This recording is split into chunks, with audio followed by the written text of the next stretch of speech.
Hey, welcome back to another episode of Out of It. I'm your host. My name's Wendy. Hi, how are you? Full disclosure, I put on a little bit of makeup. I came in here to kind of figure out, I want to be respectful to people who are going to watch this on YouTube or the clips I put out. And I do want to keep it real, and I am very tired, and I feel like this still is, I don't look good, but I look like I tried. I want to make a little bit of effort, and I came in here and I was like, these dark circles are crazy. And then I also have a black eye from my cat. So enjoy the shiny lips. Okay, let me focus. It is 8:45 in the morning, and I've got 15 minutes before I wake up my baby. So I'll make this one really quick. I want to talk today about screaming fits. My daughter's been having screaming fits, and I'm really leaning into the word screaming, the word screaming, and the world of screaming. I'm leaning into both of those. Because it's not just a yelp or a yell. I'm reading a lot of kids' books. A yelp or a yell.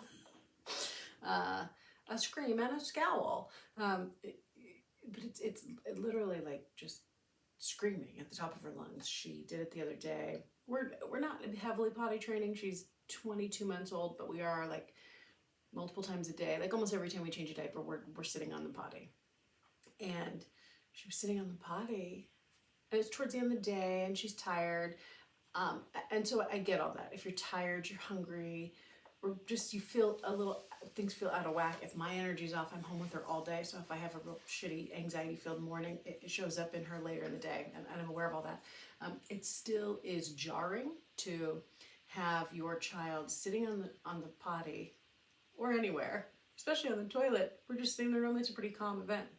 She sits there last night, and I said, okay, so we'll go potty, we'll pick a book to read, and then we'll get in the bath. And she just looked at me, and it was like one of those horror films where someone starts screaming and the mouth stretches open and they scream and like bees come out. That's what it looked like. She's like,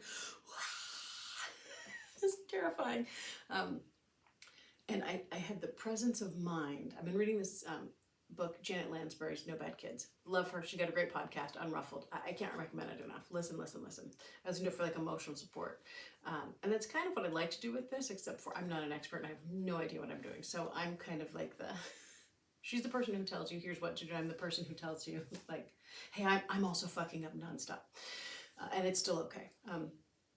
But her whole thing is like not reacting to it as yelling and trying to be interested in it. And I think a lot of us know all that logically, but it's so hard because you're locked in the moment. But I'm very proud of myself because last night when she screamed on the toilet, instead of reacting, it was startling. Instead of jumping or seeming scared or saying like, are you okay? Okay, we don't have to do a bubble bath. We don't, because I'm trying to get out of that habit, because the idea that when your kid screams or yells or throws a fit or disagrees with you, that's the timer for the sweet potatoes. I'm not editing that out. Sorry. I have a loud house and I'm cooking all the time and fucking doing laundry, and my dog's walking around with like a cone on his head because anyway, the beep stays. What was I saying? Oh, the disagreement thing. When your kid is screaming and freaking out, if we give in, because I don't like to use that term because it's not a fight, but if we acquiesce to them and say like, okay, well, we don't have to do that, well, let's, and we try to appease them, the message that sends them is we can never disagree. It is not okay to be in disagreement.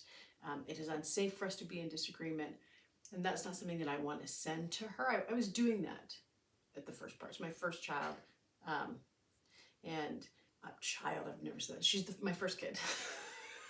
my first child, the firstborn. But I noticed the more I kind of did things to appease her and calm her down, the more these little kind of bursts of acting out would pop up. And I felt like, okay, let me try to nip this in the bud. So what I did last night when she screamed on the toilet, instead of jumping back or saying like, are you okay? I didn't react to it as if it were a bad thing. I hid my fear deep down in my soul. And I just looked at her And I mean, my ears were ringing, and I acted like none of that was happening. And I said, "Oh, what is that? Are you a banshee or is it a tiger? Which one is that?" And I kind of like had a little bit of a smile. Instead of continuing to scream, she stopped and said, "Banshee." And I said, "Oh, that's cool. Can you do it again?"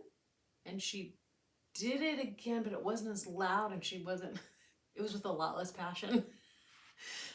She wasn't that into it because I was like, "Oh, this is cool. Keep doing it." And then we did tiger sounds, and then we did like giraffe, which is a trick one because what does a giraffe even say?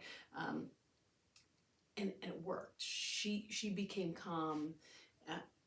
And I've been doing that. I've been able to do it now consistently.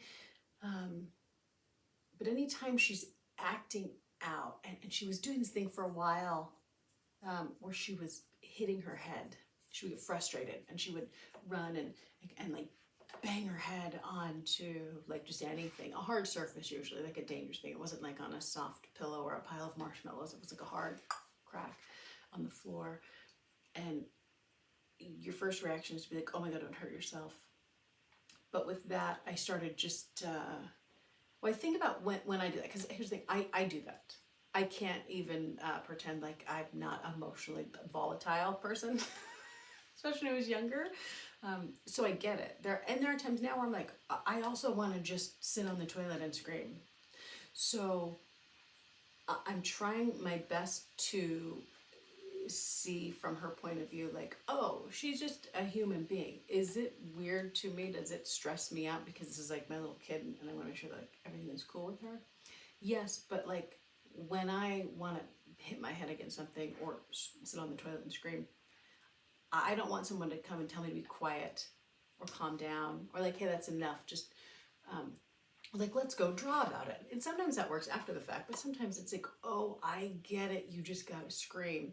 And so, and with the head hitting thing, when she did that the first time, it scared the shit out of me because I was like, oh my God, this is like, it feels, it seems like they're possessed by demons. And I panicked and I'm like, no, don't hit your head, which when you respond and react as if there's a problem and you panic, they panic because they don't even know what they're doing. They have low impulse control. And then you're stuck in this kind of feedback loop. She's got a toy. It's a little hamster. I did not buy it. It was a gift from a family member. It's about this big.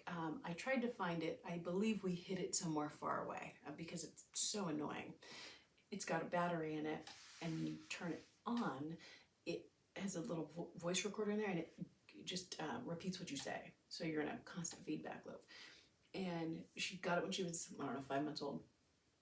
She found it again, and we were like, "Oh, now we remember why we threw this away." She was playing with it the last 2 days. My husband's like, "Oh, this is why this was in some weird cave," or even we forgot where it was.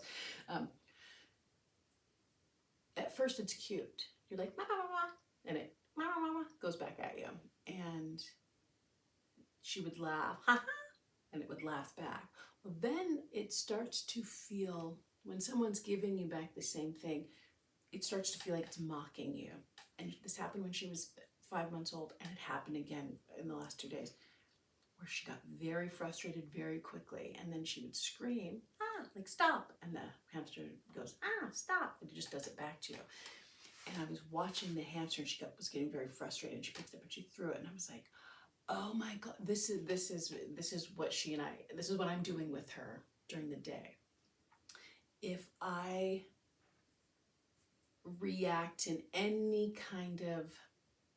with any kind of similar energy, or whatever energy I put out, this is actually what it is probably. It's whatever energy I put out, that's what it is. As I'm saying it, I'm realizing in the moment, whatever energy I put out as her primary caretaker, and her mama, that's what we get stuck in, that feedback loop. So she screams, and if I am just kind of like, okay, what animal is that?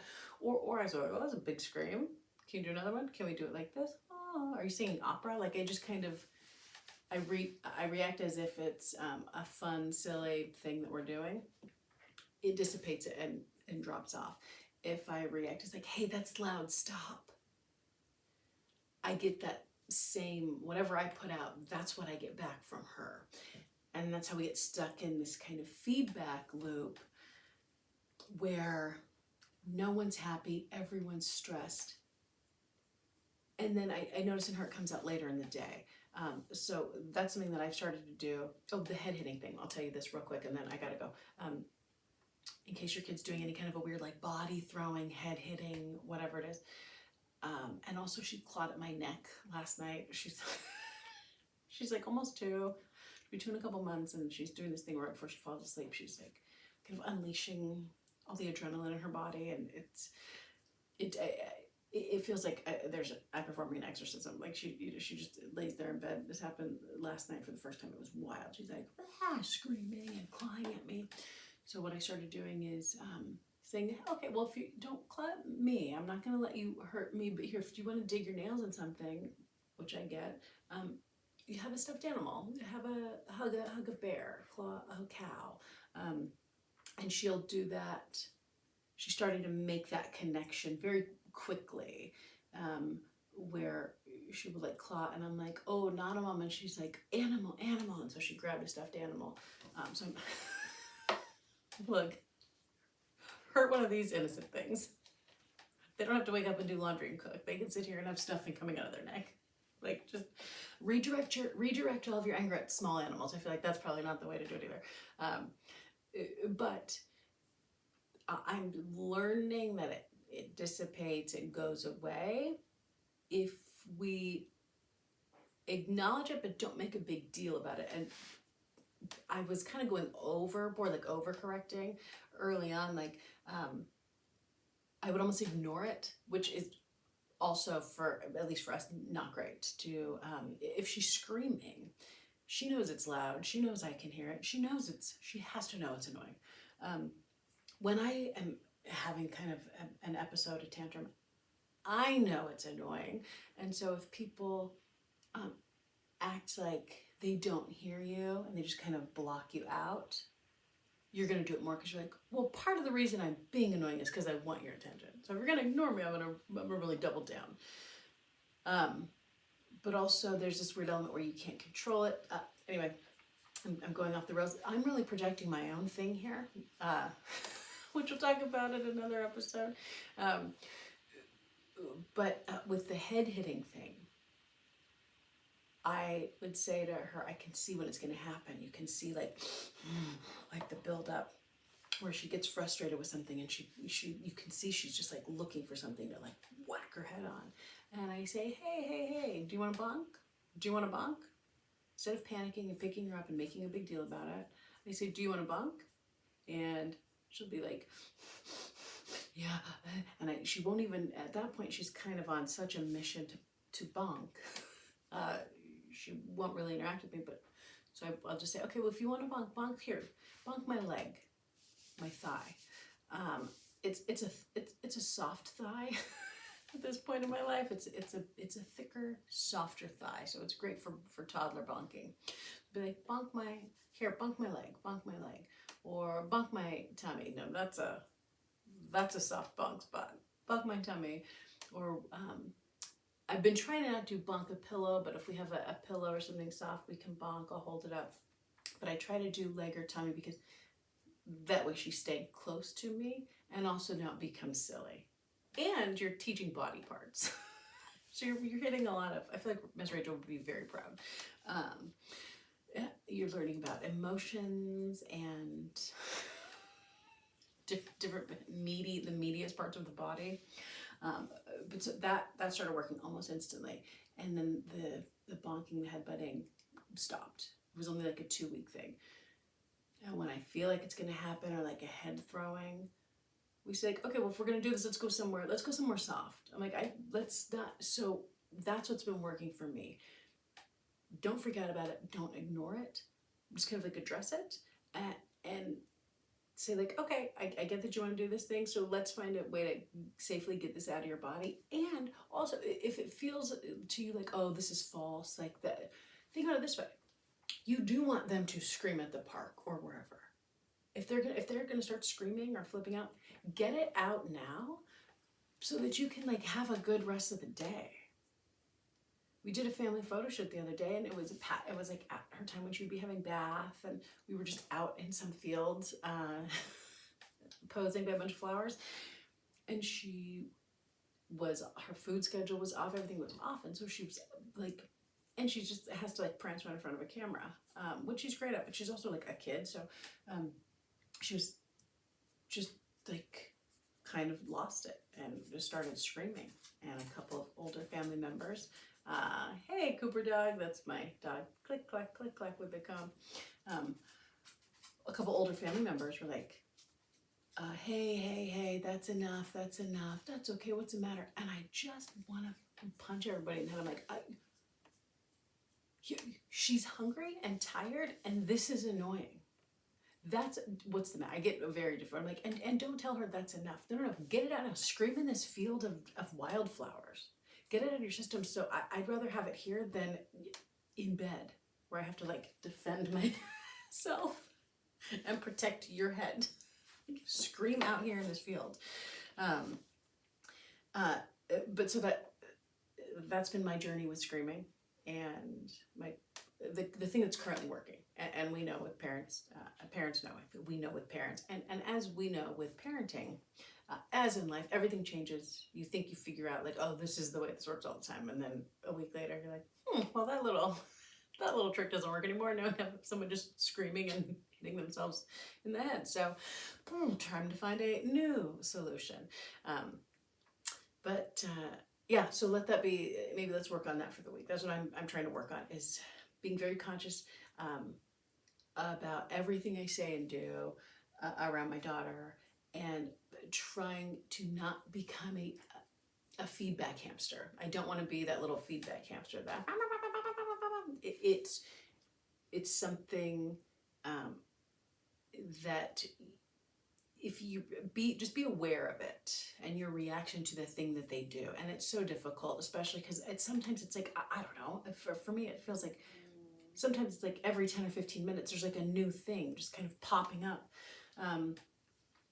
It feels sometimes, being a toddler parent sometimes feels like you're walking through a haunted house where there's just constantly things just popping up at you, like grabbing you,